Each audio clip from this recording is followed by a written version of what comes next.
আপনাদের সকলকে আমরা আজকে একটা বিশেষ দিনে নমস্কার জানাই এবং ভিডিওটা করতে চলেছি। তার কারণ হচ্ছে আগামী কাল ভারতবর্ষের লোকসভার রেজাল্ট বেরোতে চলেছে। একটা 2 মাস ব্যাপী যে ভারতবর্ষে ইলেকশন চলছিল, তো তার রেজাল্ট যে আগামী 5 বছর কেন্দ্রের সরকার কি হবে, কালকে 4 জুন রেজাল্ট বেরোবে। এবং আজকে যে ঘটনাটা ঘটেছে, আজকে সেন্সেক্স হিস্টোরিক্যালি হাই হয়ে গেছে। মানে আজকে সেন্সেক্স যখন ক্লোজ করলো তখন অলমোস্ট 3.8% সেন্সেক্স রাইজ করেছে। প্রায় 76,500 এর উপরে সেন্সেক্স ক্লোজ করেছে। এবং এনএসি 50ও কিন্তু মোটামুটিভাবে 23,300 পয়েন্টের কাছাকাছি ক্লোজ করেছে, প্রায় 733 point up, that is 3.25% up, যেটা একটা মোটামুটিভাবে রেকর্ড। এবং বিএসসি মিড ক্যাপ ইন্ডেক্স সেটাও কিন্তু তার অল টাইম হাই 44,560 এই পয়েন্টটা করেছে, বেড়েছে। এবং প্রথম সারির সমস্ত স্টকের মধ্যে ধরে নিতে পারেন যে State Bank, ICICI Bank, Axis Bank, Bharti Airtel, Larsen and Toubro, Mahindra, NTPC, প্রায় 300 স্টকস কিন্তু আজকে all time 52 week high, all time high বলবো না, 52 উইক হাই টাচ করেছে। একটাই এটা, এই যে আজকে যেটা হয়েছে সেটা একটা মোটামুটি ভাবে একটা ইউফোরিয়া বলতে পারেন। সেটা হচ্ছে এক্সিট পোলের রেজাল্টের পরে। কারণ স্যাটারডে ভোটের পরে যে এক্সিট পোল রেজাল্ট বেরিয়েছিল, সেই এক্সিট পোলের রেজাল্টের পরে আজকে মার্কেটে এই ফ্রেঞ্জিটা ঘটেছে। এবং মূলত যারা রিটেল ইনভেস্টার এবং বেশ কিছু যারা ইনস্টিটিউশনাল ইনভেস্টার, তারা কিন্তু প্রায় প্রথম সারির 10টা এক্সিট পোল যে সমস্ত কোম্পানিগুলো, সেই কোম্পানিগুলো রেজাল্টে দেখতে পাচ্ছে যে এনডিএ সরকার, বিজেপি লেড এনডিএ গভর্নমেন্ট প্রায় 350-এর কাছাকাছি আসন নিয়ে ক্ষমতায় আসতে চলেছে। এক্সাক্ট রেজাল্ট কিন্তু এক্সিট পোল নয়, এক্সিট পোল কিন্তু জাস্ট একটা আইডিয়া। কিন্তু অনেক সময়তেই দেখা যায় কিন্তু এক্সিট পোল আর এক্সাক্ট রেজাল্ট কিন্তু মিলতে নাও পারে। এক্সাক্ট রেজাল্ট আগামী কাল বেরোবে, কিন্তু এই এক্সিট পোলের উপরেই কিন্তু আজকে মার্কেটটা এইভাবে হই হই করে বেড়ে গেছে যে বিজেপি লেড এনডিএ গভর্নমেন্ট, বা খুব পরিষ্কার করে বললে মোদি 3.0, সেটা কিন্তু আগামীকাল এটা মার্কেট এক্সপেক্ট করছে। তো বেশিরভাগ এক্সিট পোলই এটাই করেছে যে 350-এর কাছাকাছি এনডিএ সরকারে আসবে। তো এরকম একটা বাইং ফ্রি দেখতে পাওয়া গেছে, একটা বাইং স্প্রি দেখতে পাওয়া গেছে। আরেকটা ইম্পর্টেন্ট রিজন যেটা মার্কেটে আসলে ইম্প্যাক্ট করেছে, সেটা হচ্ছে যে এই ডেটাটা ফ্রাইডে বেরিয়েছিল যে জানুয়ারি টু মার্চের যেটা জিডিপি গ্রোথ রেট, সেটা 7.8% রয়েছে। ফাইন্যান্সিয়াল ইয়ার 2023-24-এর যেটা ফোর্থ কোয়ার্টারের জিডিপি গ্রোথ রেট 7.8%, এবং অল ওভার ইয়ারের পুরো বছরের যে জিডিপি গ্রোথ রেট সেটা কিন্তু 8.2%, যেটা মার্কেট কিন্তু এক্সপেক্ট করেনি। এবং এটা এক্সপার্টরা বিভিন্ন রকম বলছেন যে গভর্নমেন্ট প্রচুর ইনভেস্ট করেছে, এটা তার একটা রেজাল্ট। মার্কেট কিন্তু এটা এক্সপেক্ট করেনি। তার কারণ হচ্ছে যে মার্কেটের আশা ছিল 7.5 জিডিপি, 8%-এর উপরে জিডিপি গ্রোথ রেট সিকিউর করা, এটা কিন্তু কম কথা নয়। একটা বড় ইকোনমির পক্ষে এটা কিন্তু যথেষ্ট আশার কথা আর কি।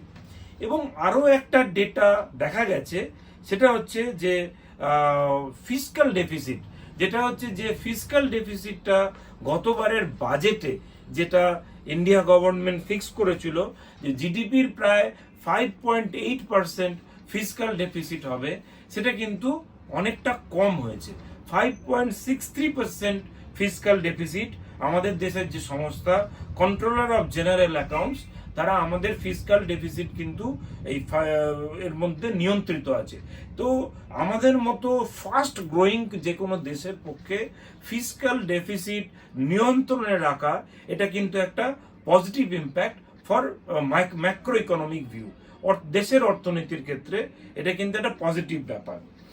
এবং আরও একটা ফ্যাক্টর, যেটা এর মধ্যেও একটা ফ্যাক্টর হতে পারে, সেটা হচ্ছে যে S&P গ্লোবাল, স্ট্যান্ডার্ড অ্যান্ড পুর গ্লোবাল, যারা বিশ্বের বিভিন্ন দেশকে রেটিং দেয়, তারা 14 ইয়ার্স 14 বছর পরে ইন্ডিয়ার রেটিংকে তারা আউটলুকটা রেজ করেছে। রেটিং কিন্তু যা ছিল তাই আছে, কিন্তু তারা পজিটিভ আউটলুক দেখিয়েছে ইন্ডিয়ার যে স্ট্রং ম্যাক্রো ইকোনমিক ফান্ডামেন্টাল এই মুহূর্তে, এবং তার সঙ্গে গভর্নমেন্ট লাস্ট 2-3 বছর ধরে যে, ইনফ্যাক্ট আরও বেশি সময় ধরে, যে ম্যাসিভ ক্যাপিটাল এক্সপেন্ডিচার, ইনফ্রাস্ট্রাকচার, আপনার পোর্টস, এয়ারপোর্টস বা ওয়াটার মিশন, এইসব ব্যাপারে যে গভর্নমেন্ট খরচা করছে, তার উপরে S&P ইন্ডিয়ার রেটিং এটাকে আউটলুকটাকে পজিটিভ করেছে। এই পজিটিভ আউটলুক যদি 2 বছর থাকে, তাহলে তারা রেটিং হয়তো আপগ্রেড করতে পারে। তো এত কিছু বলার আমাদের বক্তব্য এখানে, যে এই মুহূর্তে স্টক মার্কেট অত্যন্ত পজিটিভ সাইন করছে। আগামী কালকের রেজাল্ট, ফিঙ্গার্স ক্রসড, যে আগামী কালকের রেজাল্টের দিকে পুরো ভারতবর্ষ এবং বলতে পারেন যে পুরো পৃথিবী তাকিয়ে আছে। কিন্তু আমাদের ইনভেস্টরদের জন্য মেসেজটা কি?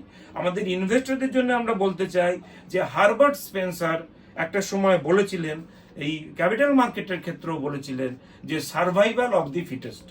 এই ক্যাপিটাল মার্কেটে তারাই পয়সা করতে পারবেন, বা মানুষের পয়সা করা দরকার, ওয়েলথ বাড়ানো প্রয়োজন, কিন্তু সার্ভাইভাল অফ দি ফিটেস্ট। যিনি ফিট থাকবেন, যিনি ফিটেস্ট হবেন, এই স্টক মার্কেট বলুন, ইনভেস্টমেন্ট মার্কেট, ক্যাপিটাল মার্কেট বলুন, যিনি তার উপযোগী হবেন, তিনিই এখান থেকে প্রচুর টাকা ক্রিয়েট করে নিয়ে তার ওয়েলথ ক্রিয়েট করতে পারবেন। যিনি উপযোগী হবেন না, তিনি কিন্তু টাকা ক্রিয়েট করতে পারবেন না।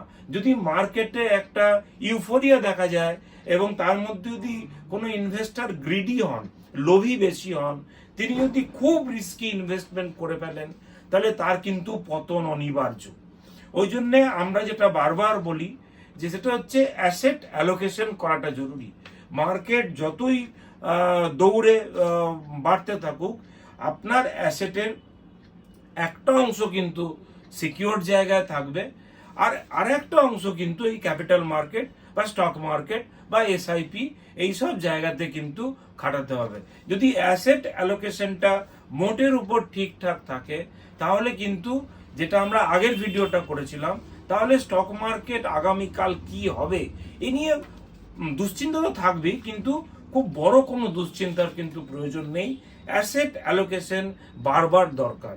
আপনার সমস্ত টাকা স্টকে ইনভেস্টমেন্ট, সেটাও যেমন ঠিক না, সমস্ত টাকা আপনার অর্থ যে রিস্কি অ্যাসেটে ইনভেস্টমেন্ট, এটাও যেমন ঠিক না, তেমনি আপনার পুরো আপনার সঞ্চয়টাই একদমই রিস্ক ফ্রি জায়গাটায় রাখা, ওটাও কিন্তু ঠিক নয়।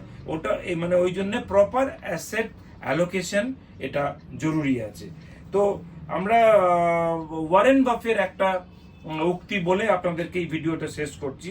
সেটা হচ্ছে, stock market is a device for transferring money from the impatient investor to the patient investor. অধৈর্য যে সমস্ত ইনভেস্টারদের ধৈর্য কম, পেশেন্স কম, তাদের কাছ থেকে ওয়েলথটা ট্রান্সফার হয়ে যায় যারা ধৈর্যশীল ইনভেস্টার তাদের কাছে। এটা ওয়ারেন বাফের বক্তব্য। তো এই বলেই আমরা আমাদের আজকের ভিডিও শেষ করছি। আমার রিকোয়েস্ট থাকবে যে যদি আমাদের এই ইনফরমেশন আপনাদের কাজে লাগে, ভালো লাগে, তাহলে প্লিজ লাইক করুন, আমাদের ভিডিও শেয়ার করুন, আর পারলে অতি অবশ্যই সাবস্ক্রাইব করুন। এটা আমাদের অনুরোধ। থ্যাংক ইউ, ভালো থাকবেন।